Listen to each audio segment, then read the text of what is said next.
கடந்த 2 தினங்களுக்கு முன்பாக சேலத்தில் 500க்கும் மேற்பட்டவர் பல்வேறு கட்சிகளிலிருந்து விலகி எமது தமிழக வாழ்வுரிமை கட்சியில் இணைப்பு விழா ஒன்று நடைபெற்றது.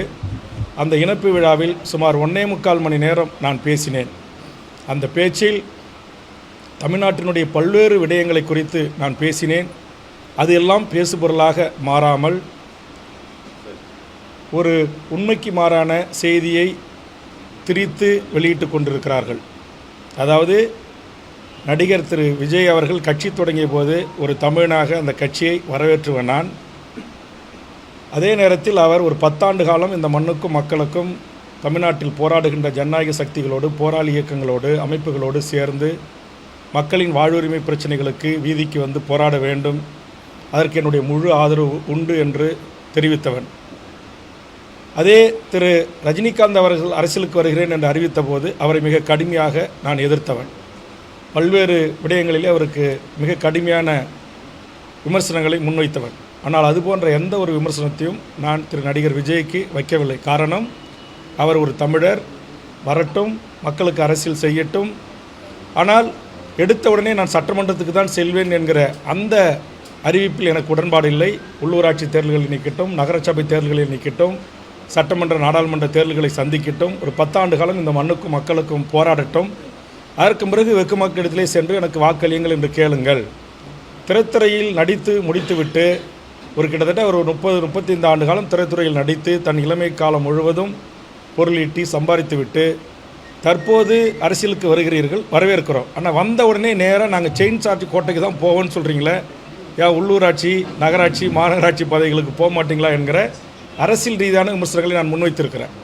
ஆனால் சேலம் கூட்டத்தில் பல இளம் பெண்கள், பல கணவன் மனைவி, தாய் தந்தையோர் போடுகிற பெண்கள் பல சினிமா நிகழ்ச்சிகளில் அல்லது தொலைக்காட்சி நிகழ்ச்சிகளில் சினிமா கதாநாயகர்களையே தங்களுக்கான அவதார புருஷர்களாக நினைத்து கொண்டு அவர்களை கட்டிப்பிடிப்பது, முத்தமிடுவது, பெற்ற தாய் தந்தையின் முன்னிலையில் அது போன்ற அநாகரிக செயல்களில் ஈடுபடுவது, பல்வேறு ஊடகங்கள் பத்திரிகைகள் பார்க்கின்ற போது அதுபோன்று ஈடுபடுவது ஏற்புடையதல்ல என்று சொல்லிவிட்டு பல நடிகர்களின் பெயர்களை வரிசைப்படுத்தி இவருடைய நடிப்பை பாராட்டுங்கள், அதை நீங்கள் ரசியுங்கள், அதை நான் வேண்டாம் என்று சொல்ல மாட்டேன்.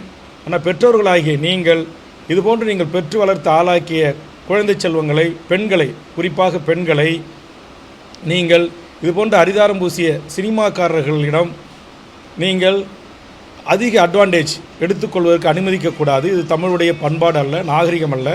நம்முடைய தமிழர்களுக்கென்று பண்பாடு இருக்கிறது, நாகரிகம் இருக்கிறது, தொன்மை இருக்கிறது என்கிற அடிப்படையில் பல கருத்துக்களை கூறினேன். அதிலே சிலர் ஏற்கனவே வாழும் காமராஜர் என்றும் வருங்கால காமராஜர் என்றெல்லாம் விஜயை ஒப்பிட்டு பேசியதற்கு ஒரு பதில் சொல்வது போல், பெருந்தலைவர் காமராஜர் எவ்வளவு பெரிய மாபெரும் ஒரு தலைவர், அவரோடு ஓராண்டுக்கு முன்பு அரசியலுக்கு வந்த விஜய் எல்லாம் ஒப்பிட்டு பேசுவது ஏற்புடையதல்ல. அவருடைய தியாகம், அவருடைய அர்ப்பணிப்பு, அவருடைய நேர்மை, அவருடைய ஒழுக்கம், இதையெல்லாம் துளியும் இல்லாத பல சினிமா நடிகர்கள் திரைத்துறையில் வசனம் பேசுவதும் நடிப்பதும் அதுவே மூலதனமாக கொண்டு தமிழ்நாட்டின் ஆட்சி அதிகாரத்திற்கு வர துடிப்பதும் ஏற்புடையதல்ல. இந்த நாட்டில் எத்தனையோ மக்கள் இயக்கங்கள் இருக்கிறது, போராளி இயக்கங்கள் இருக்கிறார்கள், இந்த மண்ணுக்கும் மொழிக்கும் இனத்திற்கும் தன் வாழ்வை அர்ப்பணித்தவர்கள் இருக்கிறார்கள், 10 ஆண்டு 15 ஆண்டு சிறை சென்றவர்கள் இருக்கிறார்கள், தூக்கு தண்டனை வரையிலும் தமிழ்நாடு விடுதலைப்படை உள்ளிட்ட தமிழ் தேசிய இயக்கங்கள் சந்தித்தவர்கள் இருக்கிறார்கள். ஆக நம்முடைய தமிழக மக்களாகிய நீங்கள் ஒரு விழிப்புணர்வு பெற வேண்டும்.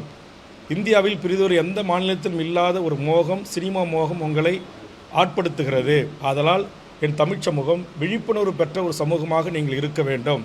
கலையை கலையாக பார்க்க வேண்டும், நடிகரை நடிகராக பார்க்க வேண்டும்.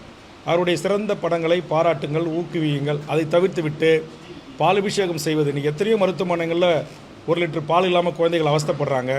1000 லிட்டரில் போய் பாலபிஷேகம் செய்வது, கட் அவுட்டுக்கு பாலபிஷேகம் செய்வது, இது போன்ற மோசமான பண்பாட்டு சீரழிவுகளை செய்யாதீர்கள். இது தமிழ் சமூகத்தினுடைய மரபில் இல்லாத ஒரு விடயத்தை இங்கே சினிமா துறையில் புகுத்துகிறீர்கள். இது புகுத்தாதீர்கள்.